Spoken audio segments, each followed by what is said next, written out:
So this is from the X account Protestia, which is a Protestant account, but they call out a lot of nonsense that goes on in Protestant churches, and they also take a lot of jabs at Catholicism. So um, they're enjoyable to follow, no matter if you're a Catholic or a Protestant. But yeah, this video is pretty rough. So they say, in case you missed it, during COVID times, Saddleback Church instructed members on how to administer self-baptisms. So, yeah, we can just go ahead and watch this video together if you want. Baptism is one of the most significant moments in our Christian life. It says to the world, I am in the family of God. You've already scheduled a time, and now all you need to do is show up. We'll be here waiting for you. There are a couple options that will keep you safe and the others around you as well. The first is for you to be the only person in the water. Our team will be right by the side of the pool to guide you the whole way. Cameron's here to show you what this might look like. So at this... Okay, before he does that, how does this make any sense? Theologically, just think through this. Sola Scriptura, right? Is there any example of anybody in the Bible baptizing themselves? No. No, there's not. In fact, I think it was there was like an African eunuch who, I forget exactly who he was interacting with, but he was saying like, how can I understand the scriptures unless somebody explains it to me? And then I think it was one of the apostles or somebody was explaining the scriptures to him, and he says, well, what's stopping me from being baptized right now? Let's go do it. He doesn't go and baptize himself. They baptized him. And all of the examples of baptism in the scriptures, somebody is doing the baptizing. It's not somebody baptizing themselves. And they're going to contradict themselves in this very video. At this point, if you're going to baptize yourself, bend your knees, right? You can choose to hold your nose, or you can choose not to. This is so sad. Whatever your preference is. Philip, thank you. Make sure to come out with big celebration hands. Woo! If you have someone in your household that has already been baptized. Right there.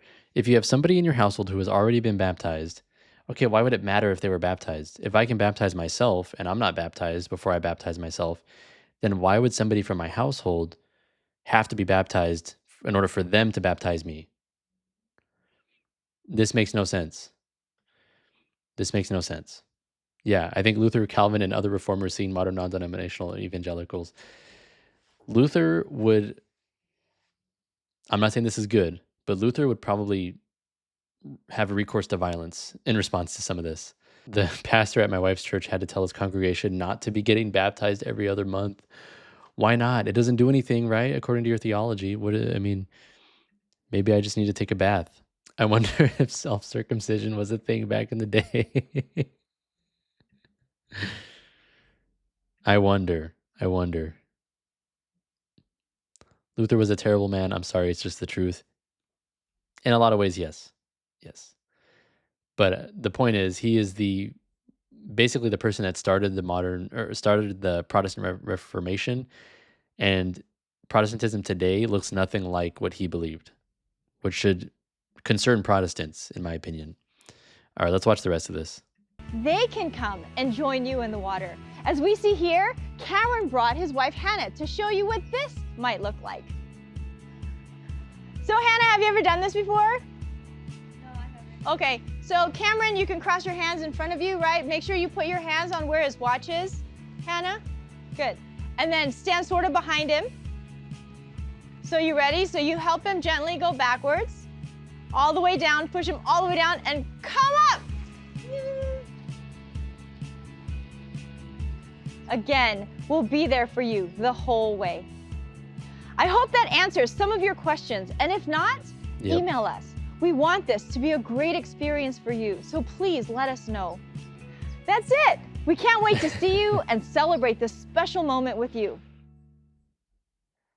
Oh boy. Yeah, so when you lose the theology of what baptism actually does, it makes you do some weird stuff. It makes you believe some weird stuff. Lepanto, bro just got baptized twice. Man, he's super blessed. And I talked about this a little while back. Actually, I think it was earlier. Was it over the weekend? I think it came out. I released a short video on William Lane Craig, who I guess has rejected that original sin is imputed to everybody at conception.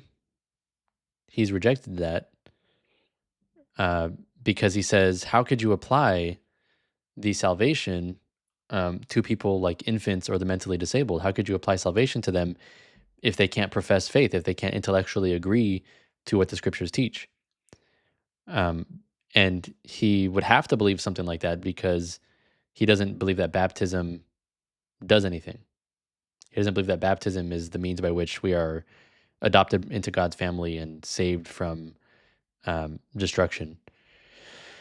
So if you're going to have beliefs like that, it's going to lead you to some really strange theological conclusions. And this is something that I've encountered with Protestants that I know who have said, well, you shouldn't baptize babies because they don't have sin that they need to be forgiven of. And baptism, if it's to be forgiven of sin, then you can't baptize babies because they haven't committed any sins.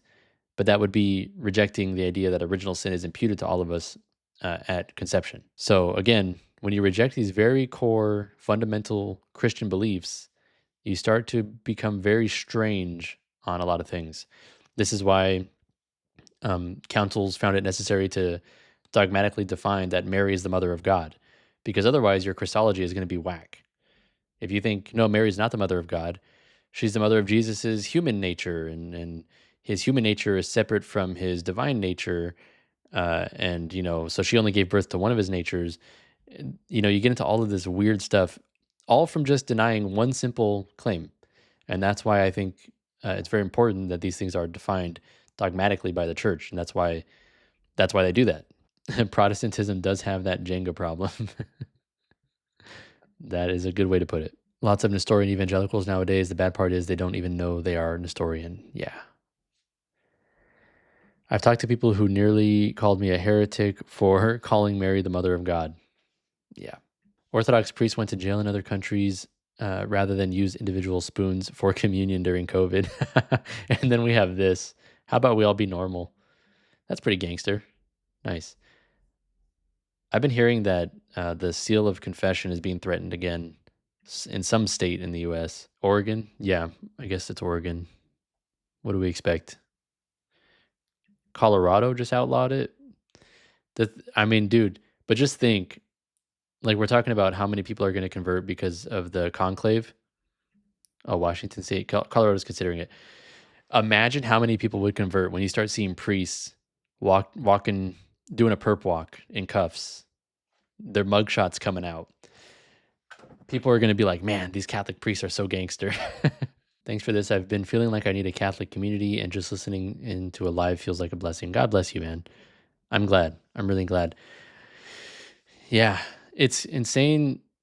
I often think about, and I think I've said this a lot, so I'm sorry if this is boring, but I often think about, is this helping anybody? Is this channel helping anybody? Are my short form videos helping anybody?